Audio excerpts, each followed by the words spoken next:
শুভ সন্ধ্যা সবাইকে। আজ 14 ফেব্রুয়ারি শুক্রবার। আজকের সন্ধ্যার বিশেষ বিশেষ খবর হলো, শীঘ্রই প্রদেশ কংগ্রেস সভাপতি পদে বসছেন গৌরব গগৈ, জল্পনা তুঙ্গে।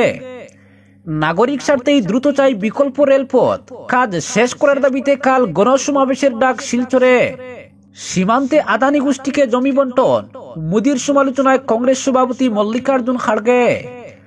মহিলা সংরক্ষণ আইন বাস্তবায়নে দেরি, আদালতে প্রশ্নের মুখে কেন্দ্র। মার্কিন গোয়েন্দা প্রধান তুলসী গাবার্ডের সঙ্গে সাক্ষাৎ মোদির, বন্ধুত্ব দৃঢ় করতে আগ্রহী উভয় দেশ। কানিশাইল পেটেল নগরে খাদ্য সুরক্ষার কার্ড বিতরণ জেলা বিজেপি সভাপতির। বনবাসী অঞ্চলে হিন্দু রক্ষী দলের সেবামূলক কাজের প্রশংসা কৃষ্ণেন্দুর। হাইলাকান্দি হিন্দু মিলন মন্দিরে 50,000 টাকা অনুদান মন্ত্রীর। দেশের সেরা মুখ্যমন্ত্রী হিমন্ত, মুড অফ দ্য নেশনের সমীক্ষা। এবং সর্বশেষ খবরটি হলো, বিভিন্ন দাবি নিয়ে মন্ত্রী কৌশিকের দ্বারস্থ 5 গ্রামের বিজেপি কর্মীরা। এবারে শুনুন বিস্তারিত খবর। শীঘ্রই আসাম প্রদেশ কংগ্রেস সভাপতি পরিবর্তন হচ্ছে। সামাজিক মাধ্যমে এক পোস্ট প্রদেশ কংগ্রেসে আলোড়ন সৃষ্টি করেছে। এক্স হ্যান্ডেলে এক কংগ্রেস সমর্থক পোস্টে দাবি করেছেন, আসাম সহ 5 রাজ্যের প্রদেশ কংগ্রেস সভাপতি পরিবর্তন করা হবে। ফেব্রুয়ারির মধ্যে 5 রাজ্যে নতুন প্রদেশ কংগ্রেস সভাপতি নিযুক্তি দেওয়া হবে। আসাম সহ 5 রাজ্য হচ্ছে আসাম, হিমাচল প্রদেশ, হরিয়ানা, তামিলনাড়ু ও মহারাষ্ট্র।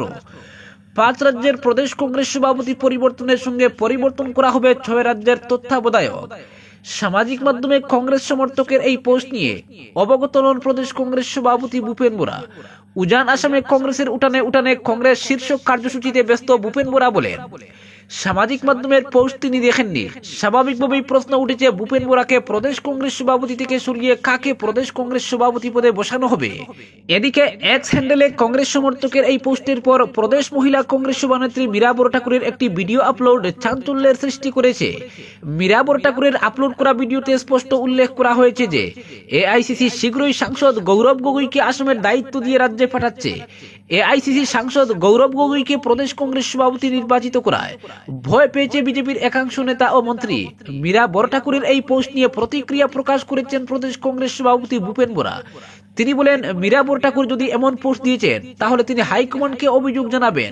লক্ষণীয় যে কিছুদিন আগে দিল্লি বিধানসভা নির্বাচনের দলীয় প্রার্থীর সমর্থনে প্রচারের জন্য সাংসদ রকিবুল হোসেনের নেতৃত্বে একাংশ কংগ্রেস বিধায়ক দিল্লি গিয়েছিলেন। সেই সময় দিল্লিতে সাংসদ রকিবুল হোসেনের নেতৃত্বে কংগ্রেস বিধায়ক ও একাংশ ইউডিএফ বিধায়কদের রুদ্ধদ্বার বৈঠকে ভূপেন বোরাকে সরিয়ে সাংসদ গৌরব গগৈকে প্রদেশ কংগ্রেস সভাপতি করার দাবি উত্থাপন করা হয়েছে। সে নিয়েও বিতর্কের ঝড় উঠেছিল। প্রশ্ন উঠেছে, বিজেপির প্রদেশ সভাপতি পরিবর্তনের সঙ্গে সঙ্গে কি প্রদেশ কংগ্রেস সভাপতি পরিবর্তন হচ্ছে, যার আগাম ইঙ্গিত পেয়ে মুখ্যমন্ত্রী হিমন্ত বিশ্ব শর্মা সাংসদ গৌরব গগৈকে আক্রমণের লক্ষ্য করে নিয়েছেন। এসব নানা প্রশ্ন উঠেছে। পরবর্তী খবরটি হলো, নাগরিক স্বার্থেই দ্রুত চাই বিকল্প রেলপথ, কাজ শেষ করার দাবিতে কাল গণসমাবেশের ডাক শিলচরে। প্রস্তাবিত দ্বিতীয় রেলপথ চন্দ্রনাথপুর লঙ্কার কাজ দ্রুত শেষ করার দাবিতে 15 ফেব্রুয়ারি গণসমাবেশের ডাক দিয়েছে শিলচর লামডিং ব্রডগেজ রূপায়ণ সংগ্রাম কমিটি। শিলচরে আয়োজিত এক সাংবাদিক সম্মেলনের সংস্থার কার্যকরী সদস্য সুব্রত চন্দ্রনাথ, হরিদাস দত্ত ও দীপঙ্কর চন্দ্রকে পাশে বসিয়ে অন্যতম কনভেনার অজয় রায় জানান, 15 ফেব্রুয়ারি শনিবার সকাল 11টায় শিলচর গান্ধী ভবন প্রেক্ষাগৃহে সমাবেশ শুরু হবে। এই সমাবেশেই আন্দোলনের পরবর্তী রূপরেখা স্থির হবে। হাইলাকান্দিকে সরাসরি গুয়াহাটির সঙ্গে যুক্ত করতে বৈরবী গুয়াহাটি রুটে অতি সত্বর যাত্রী ট্রেন চালুর দাবিও জানানো হবে সমাবেশে। সংস্থার অন্যতম কনভেনার অজয় রায় আরো জানান, দীর্ঘ প্রতীক্ষা এবং বরাক উপত্যকা সহ ত্রিপুরা, মণিপুর এবং মিজোরামে গণ আন্দোলনের ফলে 2015 সালে ব্রডগেজ পরিষেবায় দেশের অন্য অংশের সঙ্গে এই অঞ্চলের রেলপথের সংযোগ ঘটে। ডিমা হাসাও পাহাড়ের মধ্য দিয়ে যাওয়া বর্তমান ব্রডগেজ রেল রুট নানা ত্রুটি বিচ্যুতি নিয়েই শুরু হয়। এর ফলে এই রুটে ট্রেন চলাচলের ক্ষেত্রে বারবার বিপর্যয় ঘটছে। নিম্নমানের কাজ, মাটির গঠন সম্পর্কে সঠিক ধারণা না থাকা এবং পাহাড়ি জলের গতি নিয়ন্ত্রণের নির্ভুল বৈজ্ঞানিক পদ্ধতি গ্রহণ না করায় এই বিপর্যয় ঘটে। রেল চলাচলের প্রথম 1 বছরের মাথায় বর্ষা মরশুমে ফাইডিং অঞ্চলে ব্যাপক ধস নেমে মাসাধিককাল রেল চলাচল বন্ধ থাকে। এরপর থেকে এরকম ঘটনা পর্যায়ক্রমে ঘটছে। বর্ষা সহ অন্য সময়েও এই পাহাড়ি লাইনে প্রায়ই নানা প্রতিকূলতার জন্য রেল পরিষেবা বন্ধ থাকে। ফলে বছরের একটা বড় সময় বিচ্ছিন্ন দ্বীপে পরিণত হয়ে পড়া, যার ফলে এই উপত্যকার অর্থনৈতিক বিকাশ ব্যাহত হচ্ছে। তাছাড়া শিলচর লামডিং রুটের তুলনায় চন্দ্রনাথপুর লঙ্কা রুটে গুয়াহাটির দূরত্ব অনেক কম পড়বে। অন্যদিকে এই রেল রুট চালু হলে শিল্প বাণিজ্য সহ অনেকগুলি সম্ভাবনার দ্বার খুলে যাবে, তাই দ্বিতীয় রেলপথ সময়ের দাবি। এদিকে সুব্রত চন্দ্রনাথ জানান, মেগা ব্লক চলাকালে ব্রডগেজ রূপায়ণ কমিটির পক্ষ থেকে ঘন ঘন পরিস্থিতির সরেজমিনে পর্যবেক্ষণ করে এই ত্রুটি বিচ্যুতি এবং কাজের গুণগত মান সম্পর্কে দৃষ্টি রাখার দাবি নিয়ে রেল মন্ত্রককে স্মারকপত্র দেওয়া হয়। কিন্তু দুর্ভাগ্য, চূড়ান্ত বিভাগীয় গাফিলতি এবং অপরিণামদর্শী পদক্ষেপের জন্য আজ এই বৃহৎ অঞ্চলের জনগণকে ভুগতে হচ্ছে। তিনি আরো বলেন, দিন দিন শিলচর লামডিং রুটে যাত্রী ও পণ্যবাহী ট্রেন চলাচলের সংখ্যা বৃদ্ধি পাওয়ায় এটা পাহাড় লাইনের উপর চাপ সৃষ্টি করবে এবং গঠন দুর্বলতা যে কোনো সময়ে বিপর্যয় ডেকে আনবে, এটা অনুমান করে রেল কর্তৃপক্ষকে আগেই জানিয়েছিল সংগ্রাম কমিটি। পরবর্তীতে এই আশঙ্কা বাস্তবে প্রমাণিত হয়। এছাড়া বর্তমানেও পাহাড় লাইনের উপর প্রতিনিয়ত চাপ বাড়ছে, ভবিষ্যতে আরো বাড়বে। তথ্যমতে বর্তমানে প্রতি মাসে এই সিঙ্গল ট্রেকের উপর দিয়ে মোট 1200 যাত্রী ট্রেন এবং প্রায় 1400 পণ্যবাহী ট্রেন চলাচল করে। এতে প্রতিকূল আবহাওয়ার ট্রেকের স্থিতিস্থাপকতা বিঘ্নিত হয়ে নানা বিপর্যয় ঘটছে। এসব এড়াতে চন্দ্রনাথপুর লঙ্কা দ্বিতীয় রেলপথ জরুরি হয়ে পড়েছে। এদিকে হরিদাস দত্ত দীপঙ্কর চন্দ্র জানান, পরিস্থিতি বিবেচনা করে 2022 সালে প্রস্তাবিত দ্বিতীয় রেলপথ সমীক্ষার কাজ শুরু করে রেল, কিন্তু 3 বছর অতিক্রান্ত হয়ে গেলেও সেই সমীক্ষার রিপোর্ট জানা যায়নি। কিছুদিন পরই বর্ষা নামবে, তাই এখন থেকেই আন্দোলনের রূপরেখা তৈরির পথে হাঁটছে সংগ্রাম কমিটি। দ্বিতীয় রেলপথ শুধু বিকল্প যাতায়াতের সুবিধা নয়, এর সঙ্গে অর্থনীতিও জড়িত রয়েছে। রেল লাইন বন্ধ হওয়ার সুযোগ নিয়ে কিছু অসাধু ব্যবসায়ী জিনিসপত্রের দাম বাড়িয়ে দেন, এর ফলে ভোগান্তি পোহাতে হয় সাধারণ মানুষকে। দীপঙ্কর চন্দ্র জানান, এই সমাবেশে বরাক সহ মণিপুর, ত্রিপুরা ও মিজোরামের প্রতিনিধিদেরও যোগ দেওয়ার কথা রয়েছে। নাগরিক স্বার্থে এই সমাবেশ এক গুরুত্বপূর্ণ ভূমিকা পালন করবে আগামী দিনে আন্দোলনের ক্ষেত্রে, জানান সংস্থার কর্মকর্তারা। পরবর্তী খবরটি হলো, দেশের সেরা মুখ্যমন্ত্রী হিমন্ত, মুড অফ দ্য নেশনের সমীক্ষা। তিনি তরুণ, তিনি ডায়নামিক, কথায় তার সঙ্গে পেরে ওঠা যে কারোর পক্ষে সম্ভব নয়, একথা তার নিন্দুকেরাও স্বীকার করবেন। তিনি আসামের সর্বকালের অন্যতম জনপ্রিয় মুখ্যমন্ত্রী ডক্টর হিমন্ত বিশ্ব শর্মা, যিনি তরুণ প্রজন্মের অনুরাগীদের কাছে মামা নামে অধিক জনপ্রিয়। সেই হিমন্ত বিশ্ব শর্মা এবার একটি পত্রিকার তরফে চালানো জনমত সমীক্ষা দেশের সেরা মুখ্যমন্ত্রী হিসেবে উঠে এলেন। মুড অফ দ্য নেশন নামের একটি সংস্থার সমীক্ষায় দেশের সেরা মুখ্যমন্ত্রী হয়েছেন হিমন্ত বিশ্ব। ফেব্রুয়ারিতে চালানো এই সমীক্ষায় হিমন্তের সন্তোষজনক রেটিং 55.4%। শক্তিশালী জনমতের উপর দাঁড়িয়ে উৎকর্ষতার সঙ্গে প্রশাসন চালাচ্ছেন তিনি। গত 2 বছরে তার জনপ্রিয়তা ধীরে ধীরে বেড়েছে। গত আগস্ট মাসে তার সন্তোষজনক রেটিং ছিল 50.8%। 1 বছর আগে গত ফেব্রুয়ারিতে সেটা ছিল 48.6%। এর মানে হচ্ছে তার নেতৃত্বের উপর অন্যদের আস্থা দিন দিন বেড়ে চলেছে। সন্তোষজনক রেটিং এর দিক দিয়ে পিছিয়ে পড়েছেন অন্ধ্রপ্রদেশ, পশ্চিমবঙ্গ ও কর্ণাটকের মুখ্যমন্ত্রীরা। ইতিমধ্যে আসামকে মডেল রাজ্য হিসেবে গড়ে তুলেছেন হিমন্ত। গত 3 বছরের পরিকাঠামো, স্বাস্থ্য, শিক্ষা ও আইন প্রয়োগের ক্ষেত্রে প্রভূত উন্নতি করেছে আসাম। জনজীবনের মানও উন্নতি হয়েছে। এইসব বিষয়কে বিবেচনা রেখেই মুখ্যমন্ত্রীর তালিকায় সবার উপরের স্থানটি অনায়াসে দখল করতে সক্ষম হয়েছেন মুখ্যমন্ত্রী হিমন্ত। এই সমীক্ষায় 43.9% রেটিং পেয়ে দ্বিতীয় স্থানে রয়েছেন অন্ধ্রপ্রদেশের মুখ্যমন্ত্রী চন্দ্রবাবু নাইডু ও পশ্চিমবঙ্গের মুখ্যমন্ত্রী মমতা বন্দ্যোপাধ্যায়।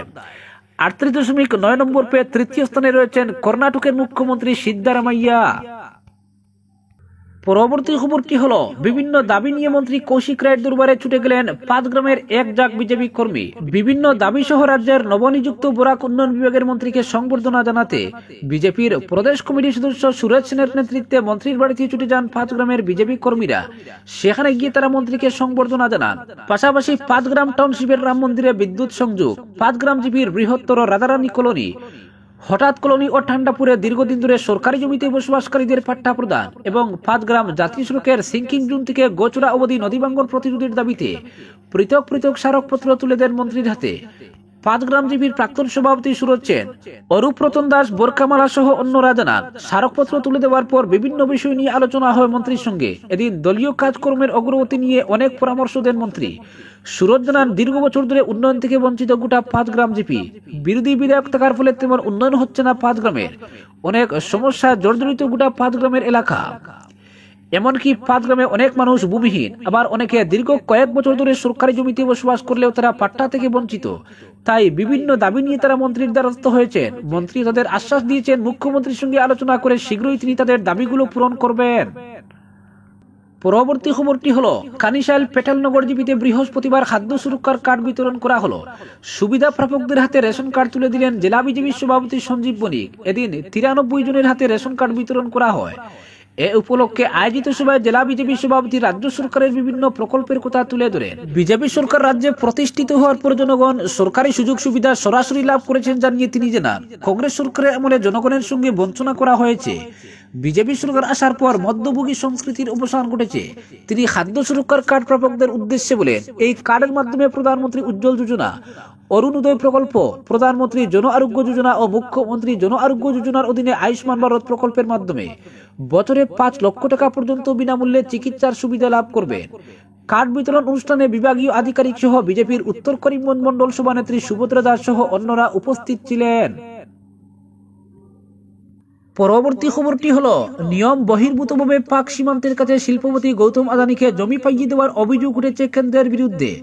সৌর ও বায়ুবিদ্যুৎ তৈরির প্রকল্পের জন্য সীমান্তে আদানি গোষ্ঠীকে জমি দেওয়া হয়েছে বলে অভিযোগ। এ নিয়ে প্রধানমন্ত্রী নরেন্দ্র মোদীকে তুপ দাগলেন কংগ্রেস সভাপতি মল্লিকার্জুন খাড়গে। সশস্ত্র বাহিনীর উদ্বেগ উপেক্ষা করে কিভাবে সংবেদনশীল জমি আদানি গোষ্ঠীকে দেওয়া হলো, এ নিয়ে প্রশ্ন তুলেছেন তিনি। প্রধানমন্ত্রীকে তার জবাবদিহি হতে হবে বলেও দাবি কংগ্রেস সভাপতির। আদানি গোষ্ঠীকে জমি দেওয়ার বিষয়টি সামনে আসতেই তীব্র কটাক্ষ করে মল্লিকার্জুন বলেন, বিজেপির সদ্য জাতীয়তাবাদীর মুখোশ আবারও উন্মোচিত হলো। তারা বেসরকারি কোটিপতিদের সুবিধা পাইয়ে দিতে সীমান্তে জাতীয় নিরাপত্তা বিপন্ন করতেও পিছপা হন না। খাড়গে কেন্দ্রকে প্রশ্ন করেন, ভারত পাকিস্তান সীমান্তে এবং বাংলাদেশ, চীন, মায়ানমার এবং নেপাল সংলগ্ন জমিতে নিরাপত্তা বিধি শিথিল করা হয়েছে কিনা, সেই সঙ্গে যদি এই জমিতে মাইন স্থাপন এবং ট্যাঙ্ক বিরোধী এবং কর্মী বিরোধী ব্যবস্থাপনা স্থাপনের প্রয়োজন হয় তাহলে কি ব্যবস্থা নেওয়া হবে, তারও জবাব চেয়েছেন তিনি। প্রসঙ্গত আদানি গোষ্ঠীকে জমি দেওয়ার বিষয়টি সামনে আসে একটি বিদেশি সংবাদ মাধ্যমের প্রতিবেদনে। তাতে দাবি করা হয়, গুজরাটের কচ্ছে পাকিস্তান সীমান্ত থেকে 1-2 কিলোমিটারের মধ্যে সৌর ও বায়ু বিদ্যুৎ প্রকল্পের জন্য আদানি গোষ্ঠী 445 বর্গ কিলোমিটার জমি পেয়েছে। যেহেতু এলাকাটি সংবেদনশীল, তাই ওই বরাদ্দের জন্য কিছু নিয়ম বদল করা হয়। পরবর্তী খবরটি হলো মহিলা সংরক্ষণ আইন বাস্তবায়নে দেরি, আদালতে প্রশ্নের মুখে কেন্দ্র। লোকসভা এবং রাজ্য বিধানসভাগুলিতে মহিলাদের জন্য 1/3 আসন সংরক্ষণের উদ্দেশ্যে 2023 সালে মহিলাদের জন্য সংরক্ষণ বিল পাশ করে নরেন্দ্র মোদী নেতৃত্বাধীন সরকার, কিন্তু সেটির বাস্তবায়ন এখনো হয়নি। মহিলা সংরক্ষণ আইন বাস্তবায়নে দেরি হওয়ায় এবার আদালতে প্রশ্নের মুখে পড়ল কেন্দ্র। কি কারণে আইনটি থমকে রয়েছে সে বিষয়ে কেন্দ্রের ব্যাখ্যা চাইল দিল্লি হাইকোর্ট। দিল্লি হাইকোর্টের প্রধান বিচারপতি দেবেন্দ্র কুমার উপাধ্যায়ের বেঞ্চ মামলাকারীর বক্তব্যের প্রেক্ষিতে কেন্দ্রীয় সরকারের জবাব তলব করেছে। আগামী 9 এপ্রিলের মধ্যে এ নিয়ে জবাব দিতে হবে কেন্দ্রকে। আসন পুনর্বিন্যাস হওয়ার আগে পর্যন্ত কেন মহিলা সংরক্ষণ আটকে রাখা হয়েছে সে বিষয়ে জানতে চাওয়া হয়েছে কেন্দ্রের কাছ থেকে। পাশাপাশি অ্যাটর্নি জেনারেল আর ভেঙ্কটরামানির থেকে এই বিষয়ে জবাব তলব করা হয়েছে। প্রসঙ্গত সংসদে মহিলা সংরক্ষণ বিল পাশ হয়েছিল প্রায় বিনা বিরোধিতায়। বিরোধীরা বিলটির কয়েকটি শর্তে আপত্তি জানালেও কেউ এর বিপক্ষে ভোট দেয়নি, ফলে মাত্র 2টি ভোট দেয় এই আইনের বিপক্ষে। কিন্তু বিরোধীদের সমর্থন সত্ত্বেও আইনটি কার্যকর করা সম্ভব হয়নি। এর পেছনে কেন্দ্রের যুক্তি, আসন পুনর্বিন্যাসের জন্য জনসংখ্যার সঠিক তথ্য থাকা জরুরি। কিন্তু 2011 সালের পর দেশে জনগণনা হয়নি, ফলে আসন পুনর্বিন্যাস এখনই সম্ভব নয়, যার ফলে মহিলা সুরক্ষা আইন কার্যকর করা যায়নি। কেন্দ্রের এই যুক্তি অনুযায়ী অদূর ভবিষ্যতে এই আইন কার্যকর হওয়ার সম্ভাবনা কম, কারণ চলতি বাজেটেও জনগণনার জন্য প্রয়োজনীয় বাজেট বরাদ্দ করা হয়নি মোদী সরকারের তরফে। ফলে এবছরও জনগণনা হবে কিনা তা নিয়ে সংশয় রয়েছে। আর জনগণনা না হলে মহিলা সুরক্ষা আইন কার্যকর হওয়া কঠিন। আজকের বিশেষ সংবাদ এখানেই সমাপ্ত।